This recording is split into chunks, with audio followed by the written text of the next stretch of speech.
Hey everyone, today we are taking a look at Blackwing Shadow in adventure mode, and we have Droz here helping out with the DPS point of view. Okay, as far as markers go, in the bottom we are facing the dragon sideways, and in the top we are kind of facing him more angled a little.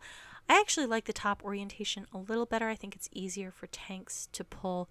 However, the bottom one will work as well. I think we tend to lean towards using the top orientation now. So for this, you're going to have the purple circle where the tanks are tanking, and the green square would be where the raid stands, kind of on the front paw of the dragon.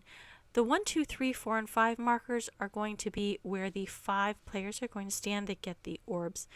So we're going to go ahead and pull. When you pull this, you need to pull the dragon out to the side just a bit, and then angle him back. You can see that in the top raid frame. He's a little stubborn about moving, but pull him back a little bit and then angle him back towards the purple marker so that he doesn't end up kind of tail swiping those 5 markers. In the bottom, you can see how the 5 furthest players are going to get these blue, kind of purple circles around them, and then they are going to step forward and drop these circles.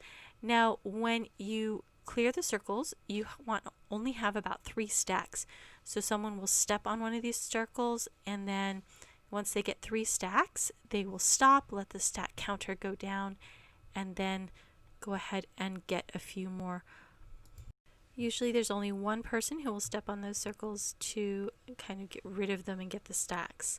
Otherwise, you're going to end up with too many stacks if you have multiple people. Okay, so moving right along, up next, in the top raid frame is the tanking point of view, and for this you're going to switch at 8 stacks tanks, so just kind of watch that and switch at 8 stacks. In the bottom, again, we have the circles around them, and then step forward to drop when you drop those puddles or those orbs, and then one person will go through and break those orbs, or stand on each one of them. Again, only 3 stacks, and then you can go ahead and move forward.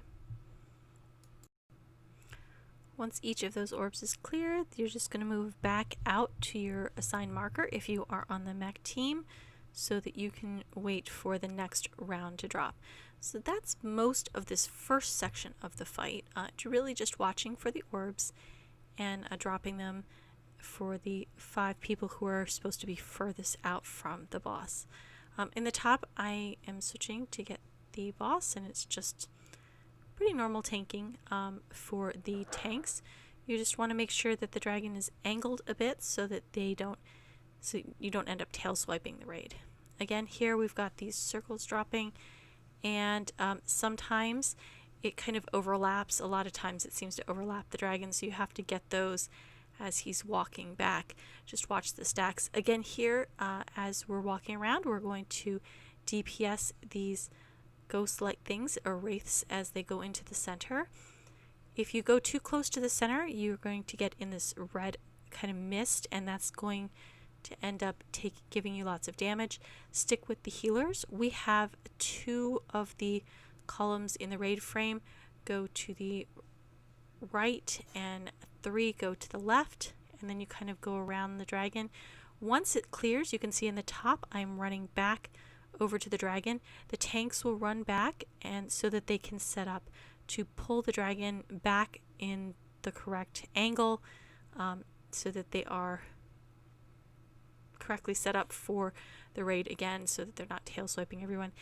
In the bottom, it's a little bit more messed up with the positioning. Again, it's really hard to keep the dragon sideways. I think angled, even more like he is there, is better. There's also spires, so make sure that when it says that the spires are up, 1 person in each puddle until the puddle disappears, and then you can go back and DPS the boss some more. Here we have the void storm, so run away and just as far as you can. We have a marker on the side where most of the raid is going to go. Tanks, if you're actively tanking, just scooch back a little if you need to, and then back into the boss. Down below we have seeds. Healers, please dispel those. Usually 2 healers will dispel those, and then the next round of seeds will have 2 more healers dispel those as well. Up next, we have another round of Death Gaze. So Death Gaze will happen a couple times. I think we only have really one good shot of it here. So Death Gaze, if you get it, you're going to get this purple around you with this little ball over your head. Scoot all the way back, away from the raid. You do not want to follow the people who are doing Void Storm down at the bottom. You'll kill your friends. So just move all the way back as far as you can from the raid and until that clears. Then you're going to run back in. Now after that, we are going to do more spires. So I think that they should be coming up any second. Here we go.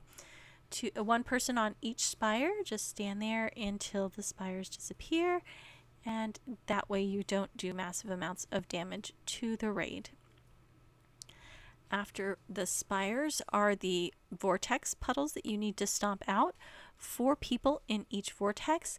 Now we tend to start with the one behind the dragon's tail and then move around. Again, for these, just like with the balls, you're going to get stacks, so you don't want too many stacks. It looks like here we do 3 stacks and then we wait until they clear off, and then we're going to go for the last puddle over there to get that one for just 1 stack. Alright, after this we're going to move back over to the boss and continue to DPS him. In the top raid frame, you'll notice that there's an ad. So that's the difference between normal and adventure here, is that there is an ad that spawns. It's really hard to see in the bottom raid frame, but he is there. So just kill that ad. Tanks, if you're doing the off tank, make sure to switch over and grab that ad. So and he only seems to pop up once, and he's in the second phase. So that's really the only difference between adventure and normal, is that ad that I have seen anyway. So come around and clear off these wraiths that are coming towards the dragon. Stay out of the red mist, it will hurt you, and just DPS these wraiths down. Now we're going to have 2 columns of the raid frame go to the left and 3 to the right, because we have the tanks at the end of the raid frame. And then once this red mist disappears, tanks go back to the center to get ready to put the dragon into the correct spot. It's important to kill all the wraiths before they reach the dragon, because it will heal the dragon and do a bunch of damage to the raid. Here we have seeds, and the mechs start to overlap here a bit. So seeds in the bottom screen, and dispel them, healers. And then we're going to have the balls are going to come back at this point.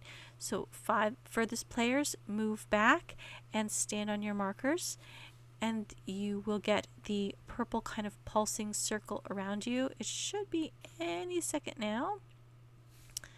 There we go. And just step out of the circle once the yellow appears. Drop those circles, and again, 1 person designated to walk into each of those to get rid of them until 3 stacks, and then wait until those stacks clear, and then you can go get the remainder of those. So here you can see we're waiting for those to clear, and then we'll go do them. Up next we have more seeds, so go ahead and dispel those seeds. Again, healers. If seeds don't get dispelled, sometimes it can lead to DPS dying. Alright, here we have a Void Storm up at the top, and I think we're going to get Spires as well. Here the mechs start to overlap somewhat. So here's the demon spires, and so we're going to have people coming out to get those. After that, we have another round of the Stomp Out the Void Puddles, or whatever they're called. Here you're going to cooperate to stomp out the soul, I guess it's called. So 4 people on each of these, and just stand on them and stomp them out. So I was just going to try to go help out because they needed people, but really it's best for the tanks, because there's only 2 tanks really in this. Typically here we have 3, but really 2 tanks is what this is usually gone with. Gaze, if you get the red text over your head, go to the far side. If you do not have the text, just move out for the Void Storm that is at the same time. Here the tank did not move out, which is fine. If you can handle that, that's great. I tend to move back just a little just to be careful. So you're watching VGO 40, and hopefully you found this helpful for Blackwing Adventure, and thank you for watching.